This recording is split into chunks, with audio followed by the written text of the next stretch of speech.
This one is dedicated to aerospace. So we have the chance to have the major, I would say, companies represented who are building airplanes and so many things. So it's my pleasure to have Kenny Swo, so from Boeing, so also our chair, and also Mr. Suzy, so from Airbus. So he will explain a little bit more about the vision from Airbus. And of course, our French experts from Airbus, so our main one, so Jean-Yves Delaunay. Thank you very much to attend this session. So let's start. Good morning again. This is Kenny, the Boeing guy, instead of Kenny, the ISO chair guy. So, you know, I think, interestingly enough, you know, the Boeing company has been obviously in the industrial data and standards business for a long time. We have a rich history in this subject, and when we think about digital transformation, I've been at the company long enough to now say that the first one happened just before my watch, and now I'm going to see my second one. So with each iteration of technology and digitalization, our transformation becomes more complete.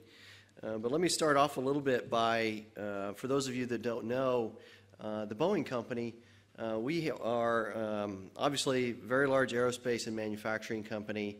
I've got really four major components. I'm in the commercial airplanes part of the organization, in the engineering department, but we also have a very diverse and rich portfolio offering in defense, space, and security, as well as our own capital corporation, and then a rapidly growing and dynamic global services business. The interesting thing about this is that with that kind of a portfolio and that kind of a span, when we talk about digital, we are really looking at it from a One Boeing perspective, in that these are all elements of a global corporation and not independent pieces that can't talk to each other. So our digital message has got to be equally understood, whether we're working on a satellite for NASA, a launch vehicle for the government, or a 787 in a commercial market. Just a little bit more about us: $100 billion company, 150 countries. Interestingly enough, the Boeing company, of course, has had strong roots in the United States, but today is expanding worldwide. 150,000 employees and 11 research, design, and technology centers now worldwide. And the reason I bring that up is that when we talk about digital, we can't talk about it from the point of view of one perspective. We have all of these many viewpoints that we have to think about now with, you know, just take one data point: 150 countries. The digital information that exists in our business systems has got to take into account the laws, the regulations, the cultural interactions, where in the past, you know, we would have said, well, this is largely, you know, an English-only conversation or a United States position, and it's no longer the case. Case in point, our global footprint now, the little dots represent a place where we have either Boeing operations, a research and technology interest, or a supplier, a major supplier to us. And you can see here that we span the globe in our reach. So not only are we talking about the influence of a One Boeing approach with 150,000 employees in 150 countries, we're also talking about extending that footprint and that shadow into our supply chain. So really the power of digital and the message that we convey as a company is massive. In the aerospace industry, I don't think it comes as a surprise how long and how extensive our supply chains are, and of course on our production rates. how sensitive a supply chain is to our production rates. And so we spend a lot of energy making sure that that works, because when we're building at rate, of course, any kind of disruption can cascade. Digital information is a key component of that, and of course, with worldwide operations, the connection of that digital information is equally important.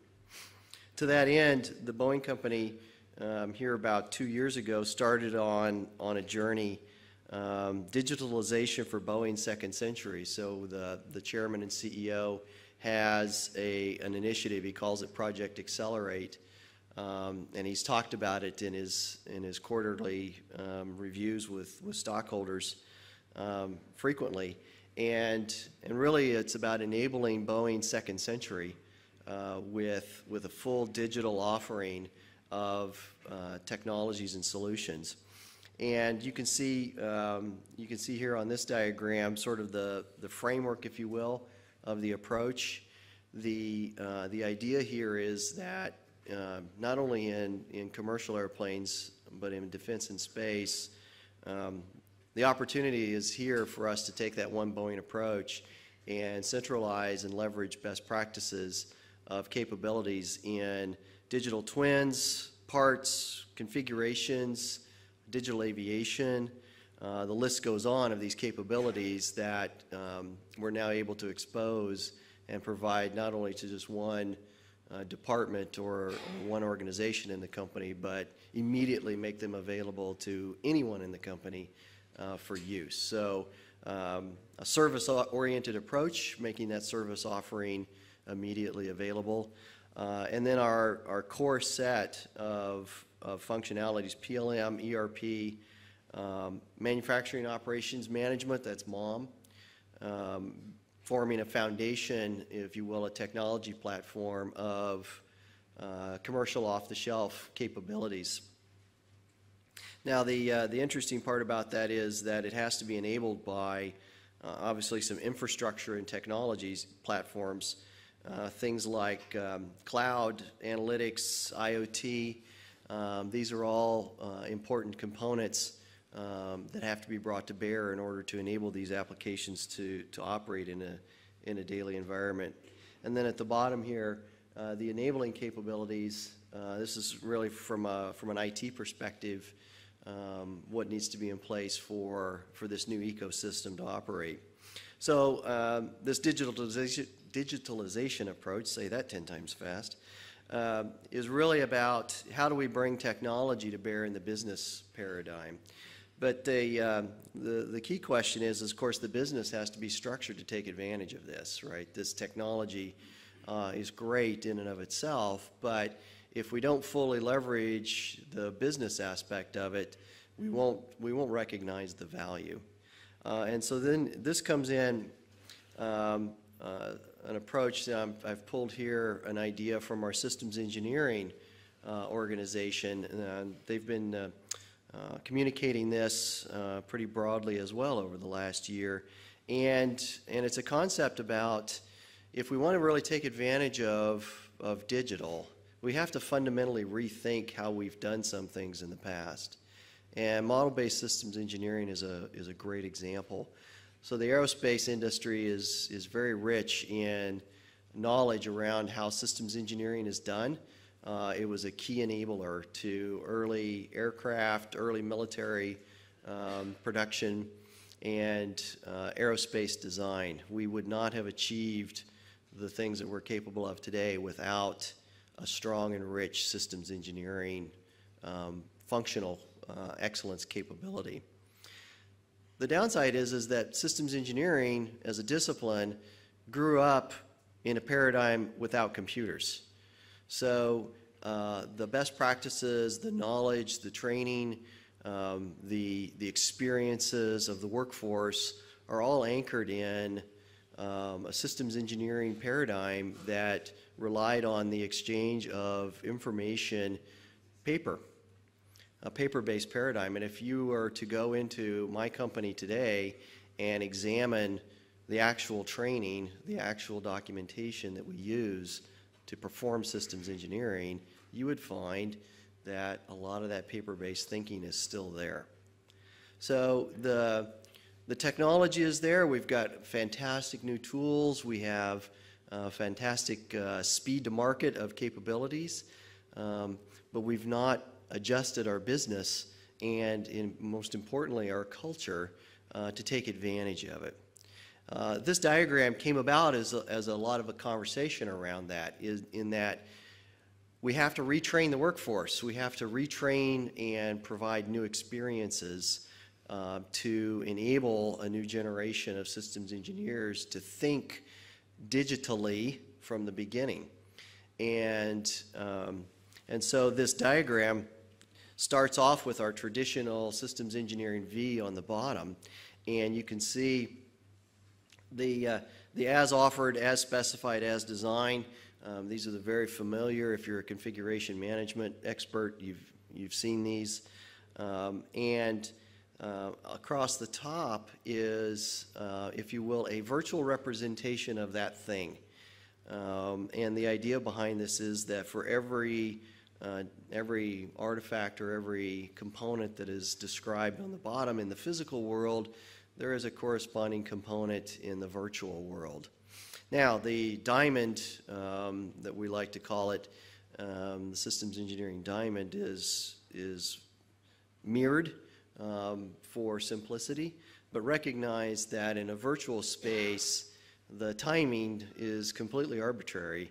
You can have a virtual systems engineering V many times over as opposed to a physical systems engineering V. So the idea is that you can simulate that top half multiple times before you even do the first bottom half. So I think that's a key component about digital twin and digital thread that's important to recognize. But going back to the top half of this, you can see the corresponding artifacts. So if we think about model-based systems engineering as something that gets you to the as specified, or the model-based definition gets you to the as designed, you now begin to connect these virtual components of the design lifecycle, which, interestingly enough, many of these are already in place today, right? So at the Boeing Company, we've been doing model-based design for many years. We do model-based production planning. We do factory simulation. We do discrete event simulation of operations. We do simulation of supply chains. Many of these exist today. The key is the linking of this together, right, in a meaningful way to create value to the product. And so the idea here is that we have our needs to solutions end to end, and that's the value proposition. Again, using this as an example of taking advantage of the technology and the opportunity to train the workforce in a new way of thinking. So we're actually doing this, right? We're out campaigning on this, advertising this, socializing this concept, reaching out to universities and industrial organizations, sharing this with INCOSE, for example, with our Boeing technical fellows and our technical fellowship community, to try and get the word out about, to truly take advantage and create value, we have to address straight on the opportunity of the cultural transformation that comes with this technology. So, great. So, SWOPE, what are you going to do about that, right? So, so what are we going to do about that? So the idea is if we want to take that concept now and we want to operationalize that, we have to have some things in place. And so this diagram really speaks to all of those virtual artifacts, whether we're talking about an MBSE, an MBD, a factory. You know, we have to have a mechanism in place that allows those models to interoperate with each other over the product life cycle. And you can see here, you know, the graphic is designed purposefully as kind of a communication cable, if you will. And we think the visual kind of works good in that this digital thread idea is one where Each of these models in and of themselves perform a specific purpose. They're fit for use for their context, but they have to be related. They have to relate their information one to another so that, for example, if I find something in the digital fleet that comes back that I need to do something with in simulation up front in an MBSE space, that I have a mechanism for doing it, right, in a seamless fashion. And that's where data standards comes in. One of our hard-earned experiences is that monolithic systems are a path to obsolescence and rigidity. And we have to maintain flexibility. We have to maintain our business capability to trade in and out these different components and technologies. It comes as no surprise that aircraft, right, with their lifespan will exceed the technology lifespan many times over. And technology components will constantly change. And we want to take advantage of that. But we can't take advantage of that and build these monolithic systems at the same time. So we have to have a federated approach. A couple of examples about this. This is our connected factory. So at Boeing, we've adopted the ISA 95 framework as a central component to our second century offerings to the factory, and a few examples here of where we're using that. We've got virtual simulations for our mechanics for training, as well as debugging manufacturing operations, our robotics, autonomous vehicles inside the factory, and then you can see down here in the lower right hand, we've got a guy working on a virtual reality aspect of that. All of these are in context, if you will, of a manufacturing framework based on ISA 95 that we've established from the design perspective of our architecture right up front, that these technologies, right, will interoperate with each other. And the use of that framework and the specific design of the architecture, right, is enabling us to unlock the power, not only of the technologies themselves individually, but the collection of technologies together. Another case of where we're moving out aggressively is we have a new business offering called Boeing Analytics. This is a revenue generating opportunity where we're putting AI and business analytics to work on complex problems for aerospace, not only internally but externally as well. That's taking advantage now of access to all of our data that we're able to unlock with digital transformation and connect with our customers and our markets. We're also taking advantage of the latest in technologies. Digital twins, I've talked about additive manufacturing. We've got huge investments going on in additive manufacturing, web scale IT, deep learning, AI, personal assistance, AR, VR. These are all just examples of, again, back to that point earlier about new technologies keep coming faster and faster and faster, and we want to take advantage of these. And so we're doing that in this flexible federated architecture approach. So when we talk about our approach and wanting to take advantage of these things, we have to talk about the design. So if a digital transformation is actually going to occur, we have to be purposeful about it. I show you on the diagram on the left is a little system architecture diagram that we use to show the number of interfaces that we have between our major applications in a commercial airplanes context.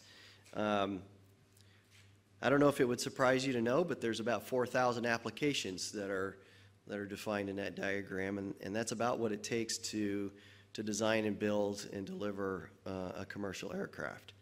And 4,000 applications with their corresponding integrations and their corresponding interfaces can get quite complex, and with technology being what it is, Some of those integrations are quite old. Our future state is, and oh, by the way, that's all behind a firewall, quite rigid and incapable of being changed. Our suppliers don't interact with it, and neither do our customers. So anytime we want to try and take on a new business offering, we have to do something special to expose them through the firewall for that particular capability. It doesn't work very well for us. So the future state is to significantly reduce the number of applications there and take advantage of more COTS offerings. We certainly won't get rid of them all, and also to expose that platform, to make it available to our collaborators. You can see here some examples of NASA, the customers, the Department of Defense, making these capabilities intuitive, making them knowledgeable of the information.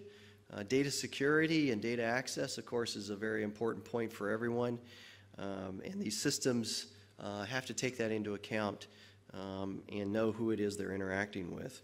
And then the supply chain. So the supply chain is a huge opportunity for us when we talk about the benefits of standardization. Interesting story that I always like to talk about is that we were talking to a supplier once about, how they receive data from the Boeing company, and as it turns out, the Boeing company is like, 5 or 6 companies. There was a commercial side to it, a defense side to it, there's a research and technology side to it, and this particular supplier said, yeah, you guys don't give us data the same way, even within your own company, let alone across companies, interacting with us.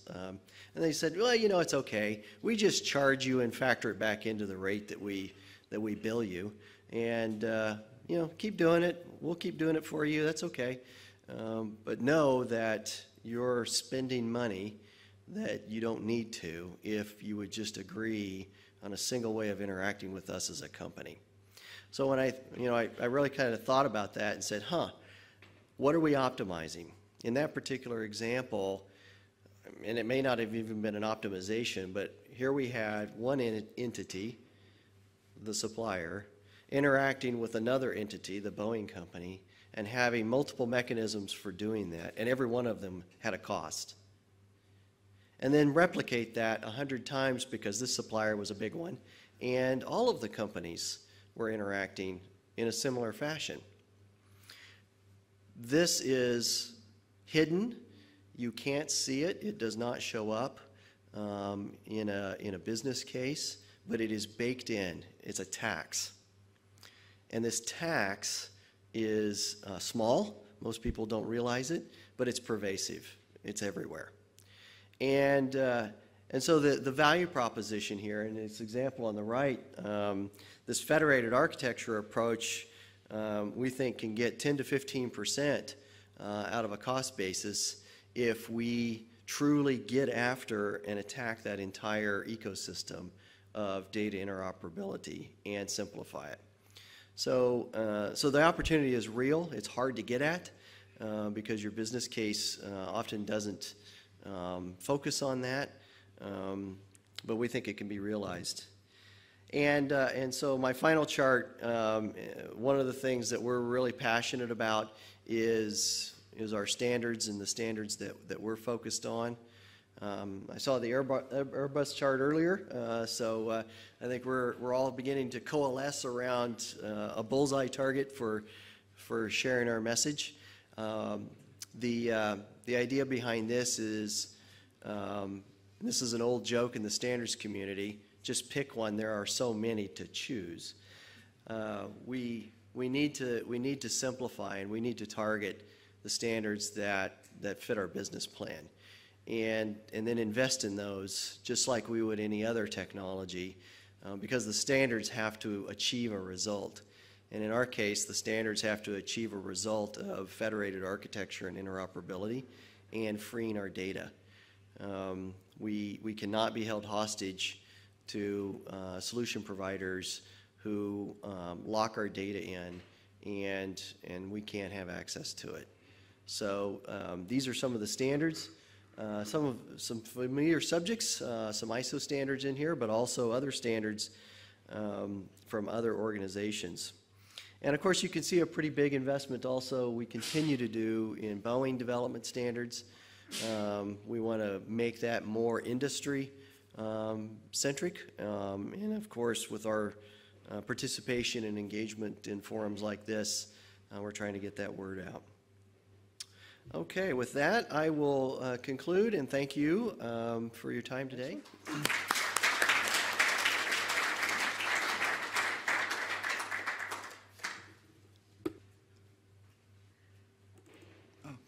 So, please, thank you, Mr. Souzy. Okay, thank you. Good morning. So I'm very happy and honored to be with you today in this beautiful city of Toulouse, which, by the way, is the worldwide headquarters of Airbus.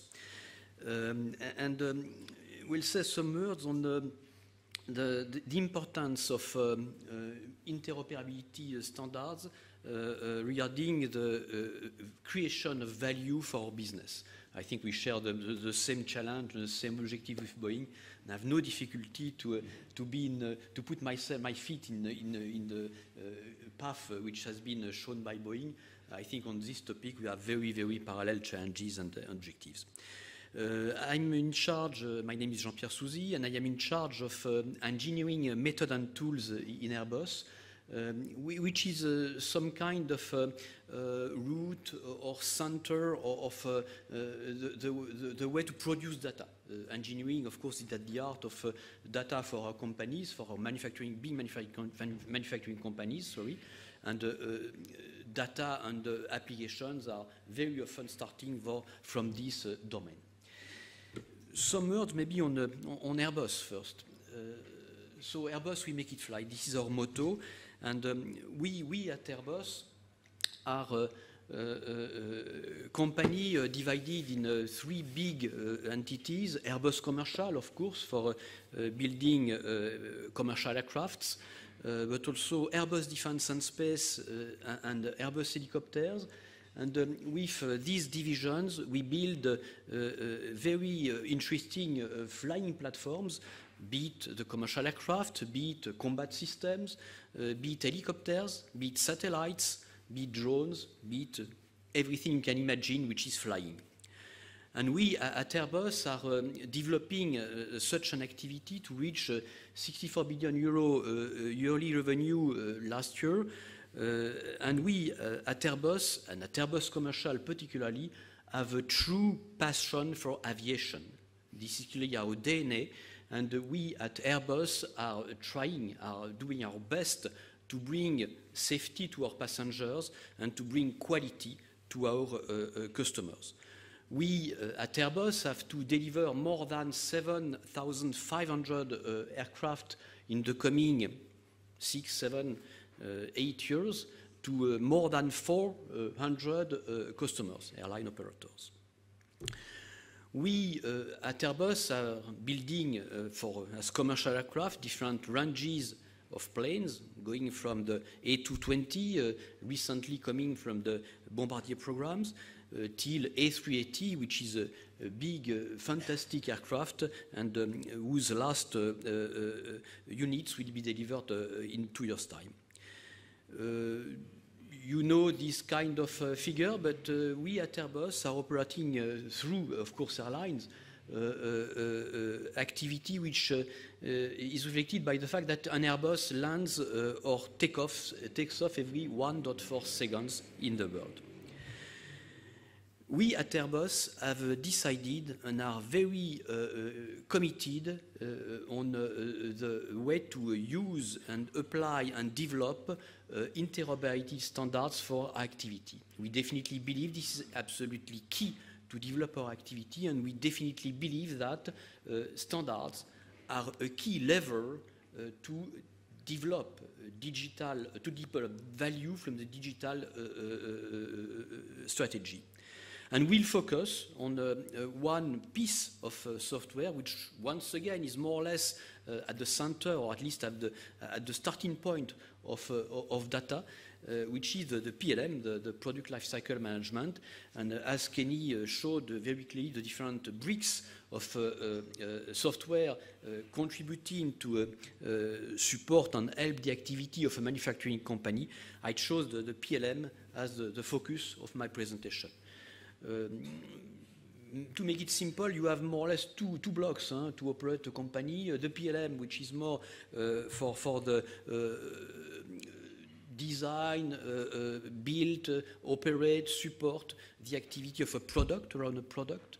And you have the ERP, the Enterprise Resource Planning, where you monitor, manage, control resources to develop the corresponding products. And with these two big software, simply a little bit simplified, but you run a company.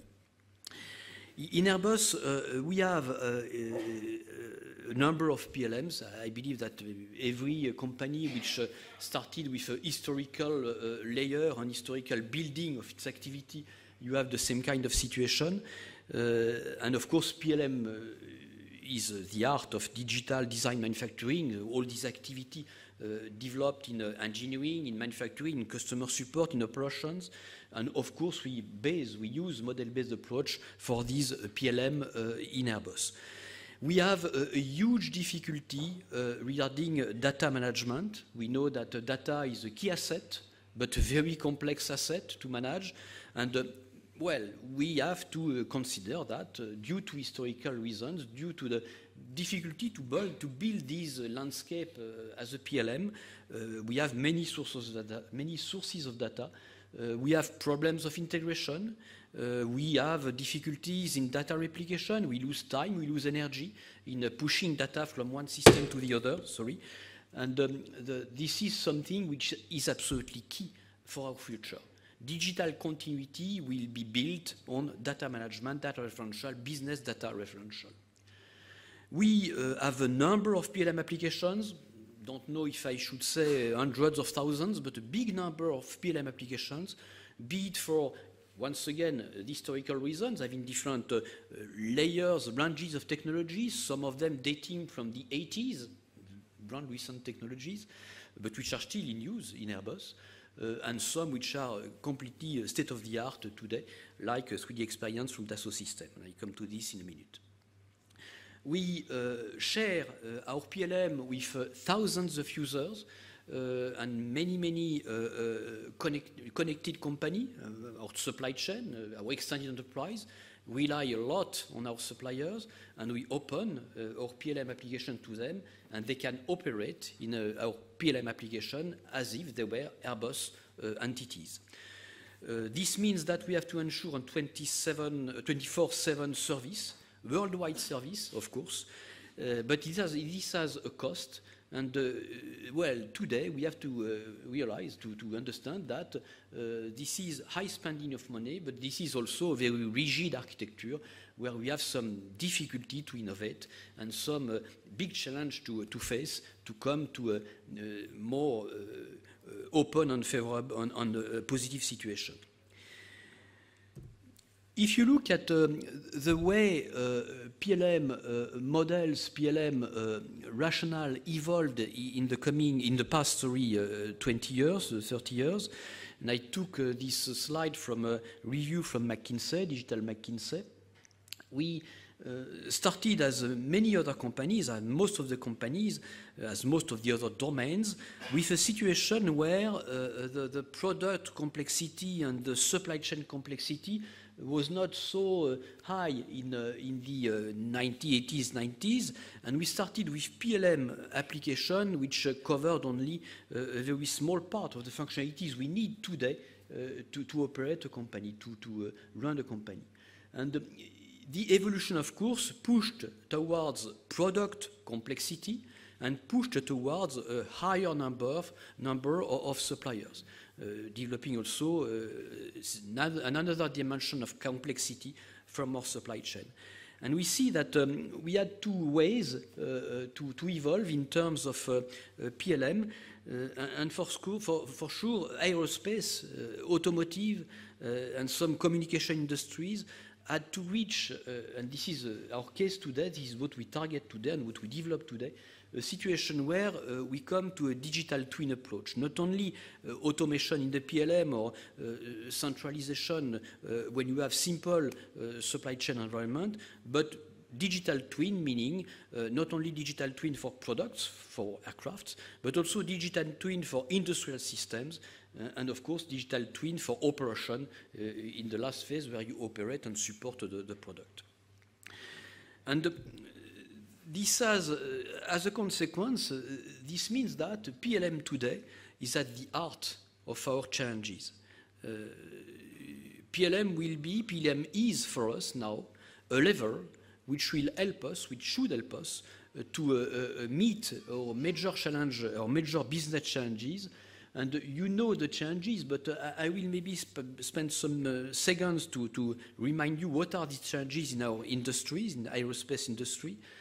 One major challenge is aircraft development, the design phase of an aircraft, which in the past lasted years, 10, 12, 15 years, depending on the program. And we have a clear today challenge which consists in reducing the lead time for program development. This is a key objective, and we have to work on it. And it's not to improve by 10 or 20%.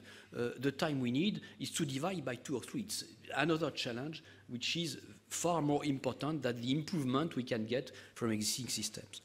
At the same time, we have to ensure a fast ramp-up of the production, because if you sell a fantastic aircraft to a company, to an airline, and if you ask this company to wait for 5, 6, 7, 10 years to get this aircraft, you are less efficient, you are less credible. So ramp up in terms of production is a second key challenge in our industries, and same thing.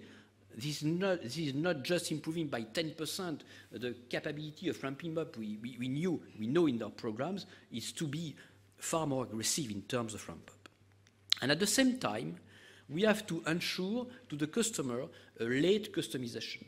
This is the impact of automotive industry, where a customer for a car has the ability to choose some customization for his car at the very last minute. Same thing for aircraft. We have to offer to airlines the possibility to choose the final customization of the aircraft at late in the production chain. And this is, of course, a key challenge. And as you may know, cabin interiors, for instance, are a key differentiators for airlines. And this is something we have to offer very late in the chain. At the same time, very classical challenges, decrease non-recurring costs for development, optimize and control recurring costs, and of course, in the end, ensure an operational reliability, which is at the top. In our industry, we have a thing, which is absolutely critical for airline, which is called AOG, Airbus on ground, aircraft on ground. This is something we cannot accept anymore. We have to target 0 AOG for our airlines. They have to be in a situation to operate without interruption all the aircrafts they get. To meet these challenges, PLM offers some interesting levers. Of course, having some kind of data-centric PLM platform help us to ensure digital continuity, and integration across business, engineering, manufacturing, and support help a lot to meet some of the challenges. We can at the same time take benefit of the technologies which are in the environment of the PLM, typically cloud or DevOps, because we work a lot on the way of working, and we work a lot on safe agile way of working, and safe agile as a key element which is embedded, safe for scale agile framework, which is embedded in the methodology which is DevOps. And DevOps, for us, is a key enabler for PLM to develop quicker and at a higher level of quality our PLM. And of course, in the end, convergence to integrated platform to go from the hundreds or thousands of applications to a less number of applications, more integrated. Let's see how standards can bring value and help us to increase the value of digital information. Simple slide, I would say, but which focuses on the value we expect from PLM interoperability standards. What we need to do is to ensure digital continuity around 3 axes, not only the classical axis of product life cycle, to ensure continuity and digital continuity throughout the product life cycle, which is the key, of course, objective of a PLM, but it's also to ensure digital continuity with our extended enterprise across the supply chain. And it's, of course, to ensure digital continuity in the different domains of activity of the company across business functions.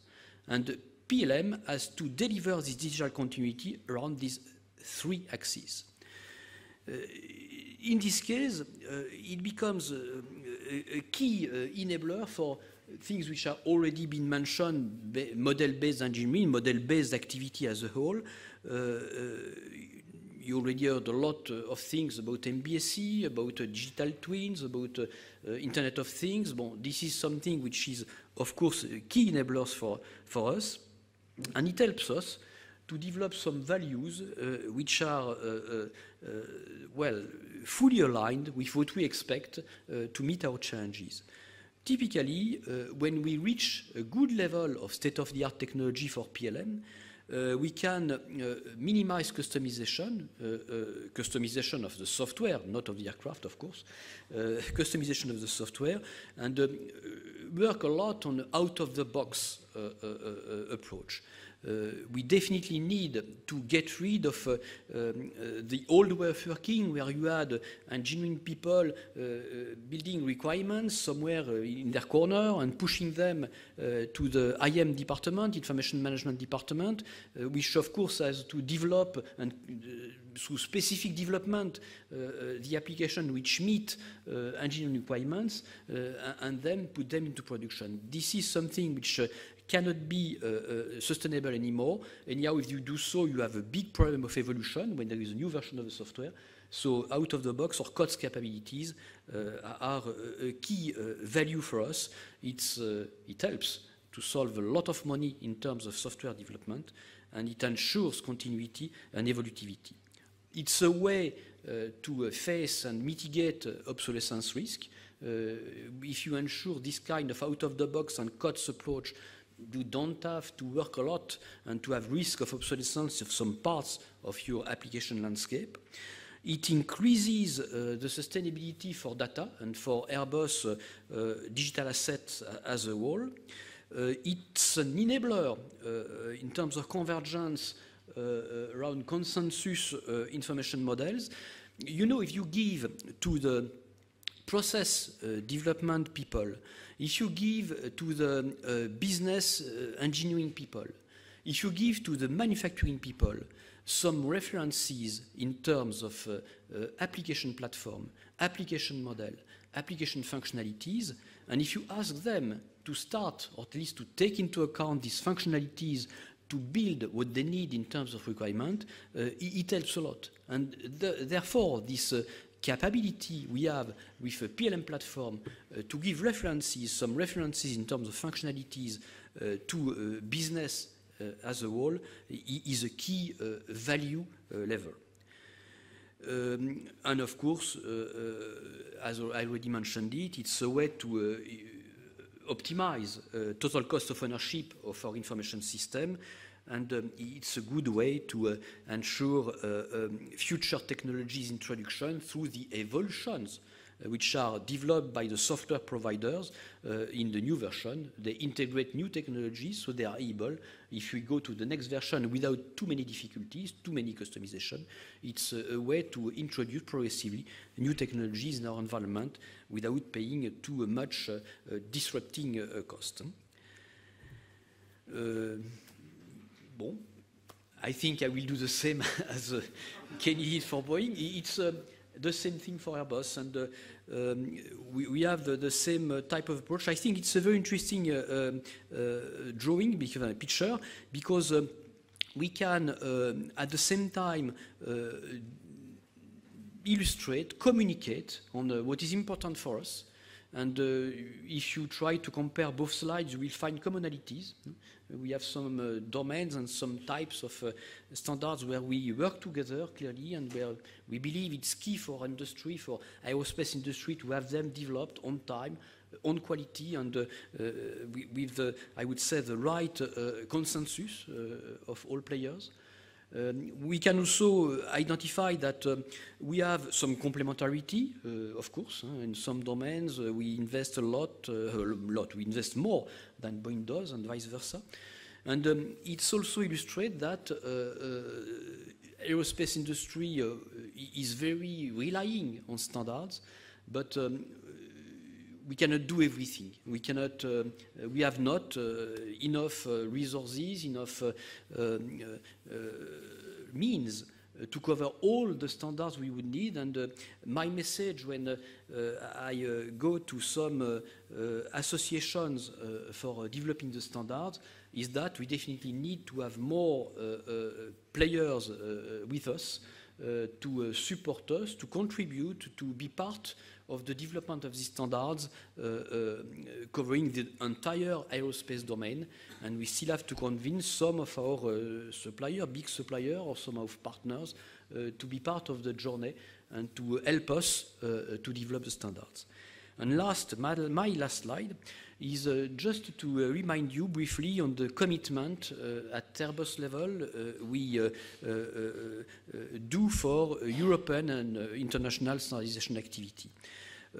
Beyond our participation on governance level to the aerospace and defense PLM standardization activities, we try, of course, to contribute to AFNOR, and this meeting is, I think, an illustration of this action for Airbus, which will continue and which is absolutely key for, once again, our industry. We also directly contribute to the development of PLM standards, all the STEP activity, AP242 edition 2, AP239 edition 3, MOSEC, which has just been named AP243. We also participate in the boards, directly in the boards of Standardization Association, AFNET, already mentioned in the morning, with Pierre Faure being with us in the room, chairman. We participate to ProStep EVIP board in Germany. We participate to the board, to PDS Inc. Incorporated board with Boeing. We have a seat at this board. And we strongly believe that we need to develop and to support implementer forums.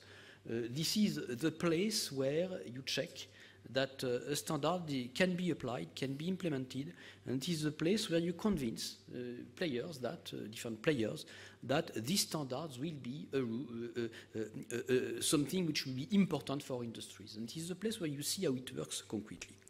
And we participate, trying together with Boeing in the Aerospace and Defense PLM Action Group, but not only with Boeing, of course, to maybe focus a little bit more on some priorities and to try to define together with all the members of Aerospace and Defense PLM Action Group on the best way to invest on the standard, which are key priorities for our future. Well, this is what I wanted to show as a big picture regarding Airbus activity.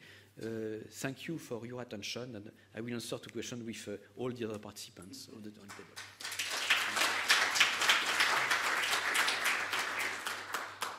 My name is Jean-Yves Delaunay. I work in Airbus, and I will present you now the overview of the European activities on aerospace and defense information standards.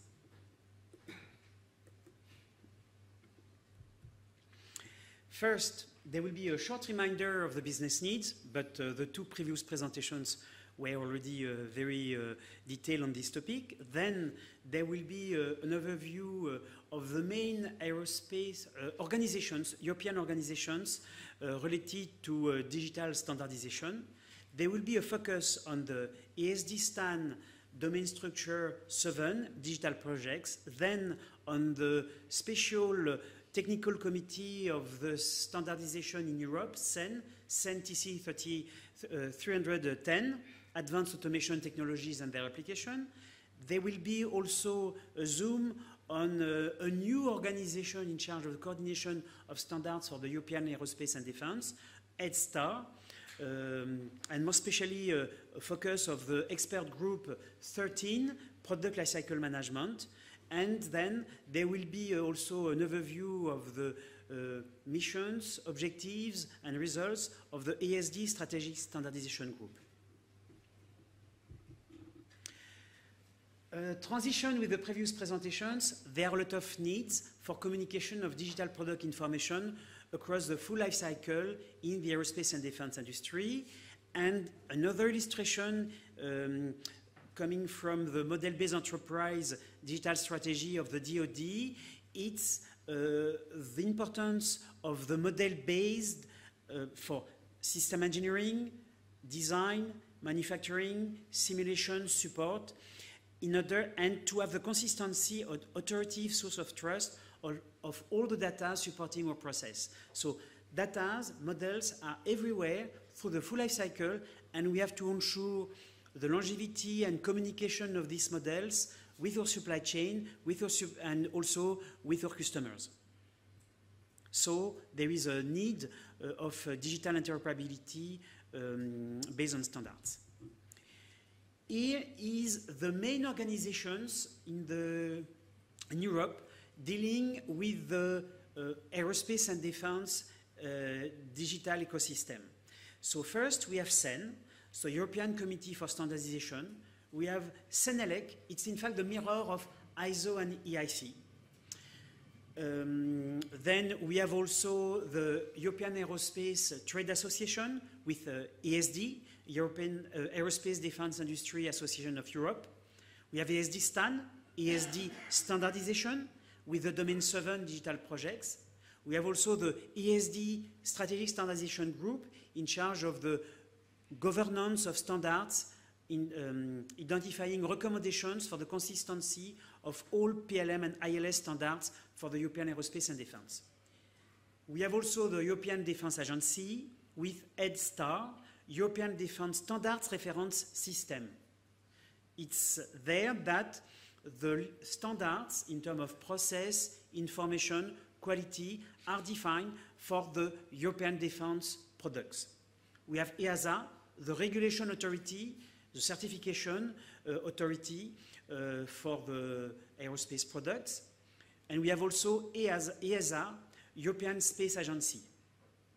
So the use and the selection of standards, development of standards for the aerospace and defense industry in Europe are related with this complex list of organizations working together. Here is a zoom on ESD STAN Domain 7 digital project. So you have here the missions of ESD STAN.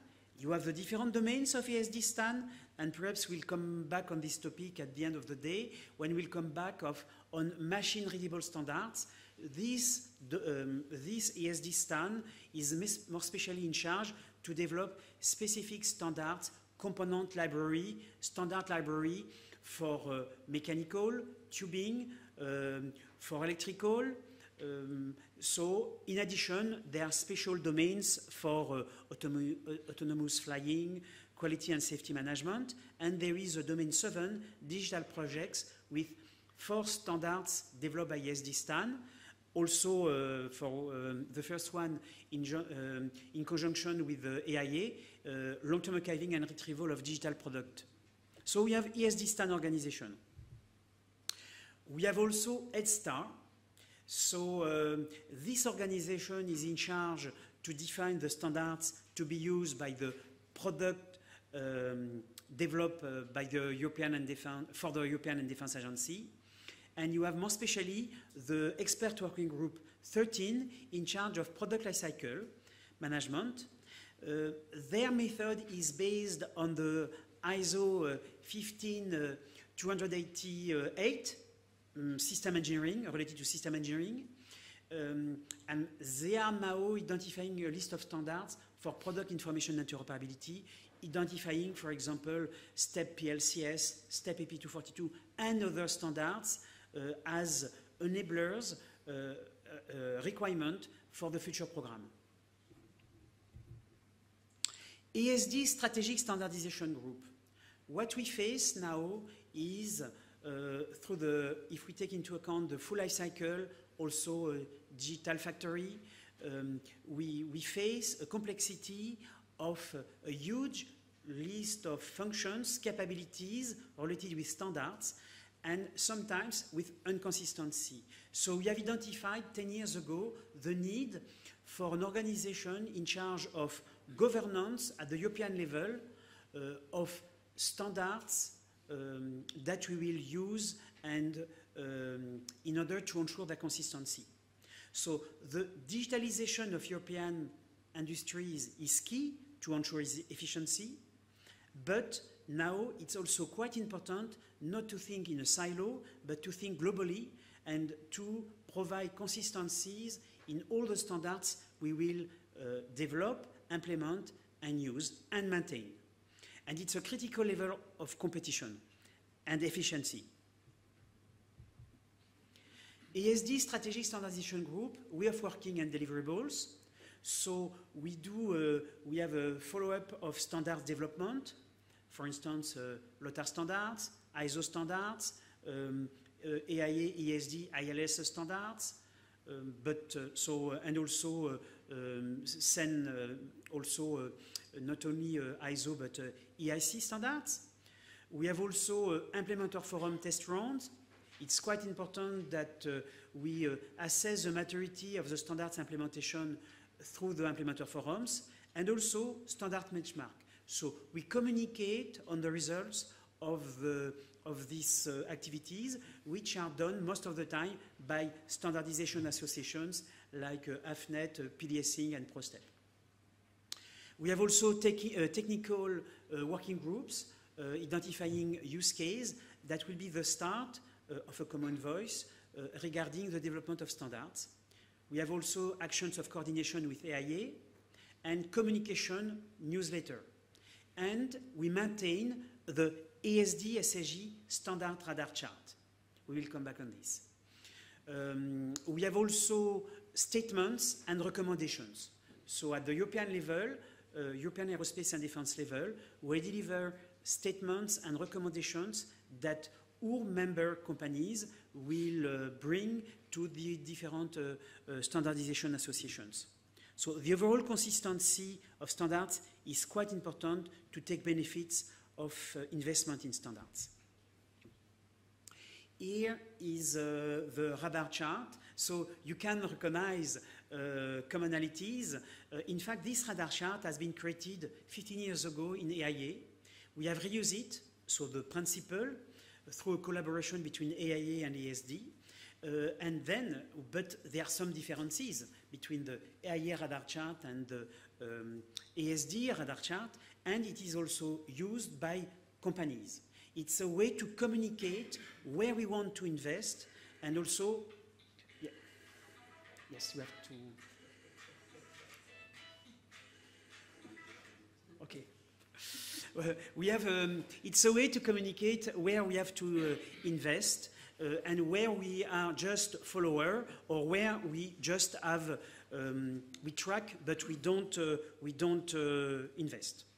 Here is an example of recommendations we have done related to the adoption of AP242 Edition 1, the development of AP242 Edition 2, also the development of AP239 Edition 3 and MOSEC. And you can click on the links to have the detailed statement regarding these recommendations. An overview of the framework illustrating the complementarity and the importance of the ISO 10303 list of standards, and also the understanding that they rely on an architecture framework with consistency, and it explains in some way the complexity, but also their efficiency. And you can recognize some key standards in development in this ISO SC4 community. Here is to highlight that we have started now for 2 years a new working group related to smart manufacturing, manufacturing interoperability. We will not go into detail.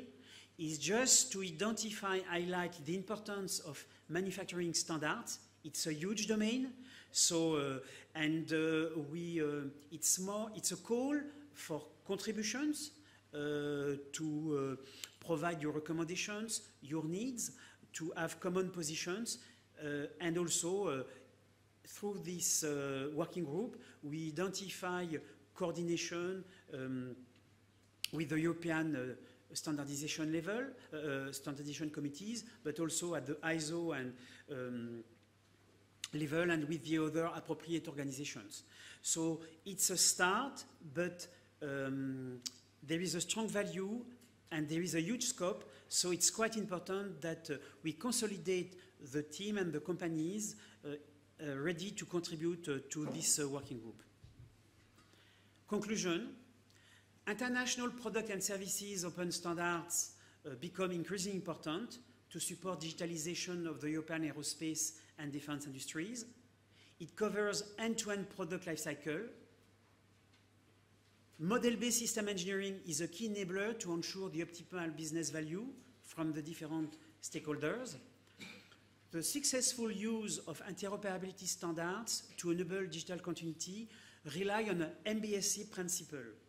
Standards are more and more now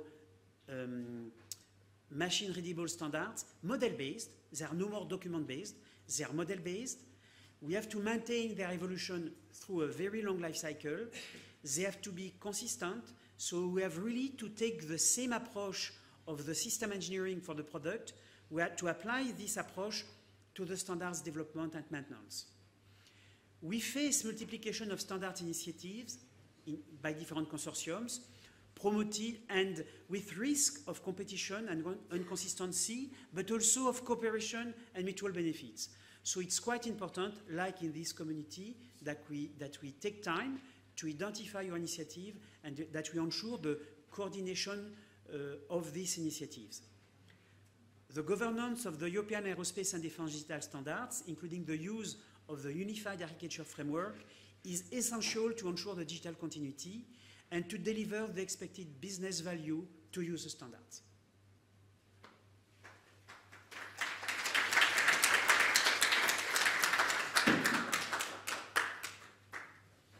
Thank you very much, Yves. So it's the end for the presentation part for this session. I was not enough strict as a timekeeper, so we have some advance. Now we have lose the advance. So we have to go to lunch in 3 minutes. So we have still time for one question. Perfect. Yeah, so our panel, as you see, is ready for one question. So who wants the one question? Thank you, Pierre Faure from Dassault Aviation, AFNET, and Boost Aerospace as well. Just a question, because we have the chance to have Boeing and Airbus at the same table, which demonstrates for other sectors that two main competitors can work together upon standards, which is not obvious in some other sectors, unfortunately. My question is, could you give us some examples of collaboration upon standards between both of you, and maybe for you, Kenny, if you know Exostar, because in for us, our collaborative platform of the European aerospace industry is Boost Aerospace, but for US and UK, it is Exostar. What is the use of the standards in Exostar? In air design, it is AP242. It is Boost Aero also for supply chain management. But are there some standards that are used by Exostar, if you know that, because Exostar is more on procurement side? Okay, so Exostar for us is much about the supply chain collaboration and transaction management for procurements. The Boeing company continues to use direct exchange. One of my charts you saw up there, a thing called REDARS. We use that as a distribution channel for for our product design data to the supply chain. So we don't use ExoStar, I think, quite the same way that for example, Boost is used in Europe. That said, we are delivering standards-based data every day. We have extensive operations inside our company for publishing primarily, the older AP protocols, AP203, AP214 type data of the product design. And with the idea that we're moving to AP242, now as you talk about the future, you bring up a really good point about, should ExoStar take on more of the digitalization and interoperability of a tech data package in total than they do today. Don't have a response for that, but it's certainly is a great question. Thanks. Maybe one word just to confirm that Airbus and Boeing are competitors. No problem for this perspective. But we have together and with our partners in the aerospace industry, some kind of obligation to develop and define and apply standards because we have more or less the same suppliers. And we cannot afford to push to our suppliers different ways of working, different formats, different system for exchange of data or files. And this is something which is key for the domain, the aerospace domain as such. Therefore, we have a number of domains of standards where we work together. And I can tell you that we join our forces when with other partners in the Standardization Association, where we face risks of negative ballot when we push for a standard. And the example of AP242 edition 2 is a good example. All of us lost money, lost resources, lost energy in this negative ballot, which happened some months ago. And this is our common interest to develop this activity in a way it can be positively adopted by the international official association. And we are all together on the same boat to deliver the high quality standard which we expect. Thank you very much for these very comprehensive answers. Thank you.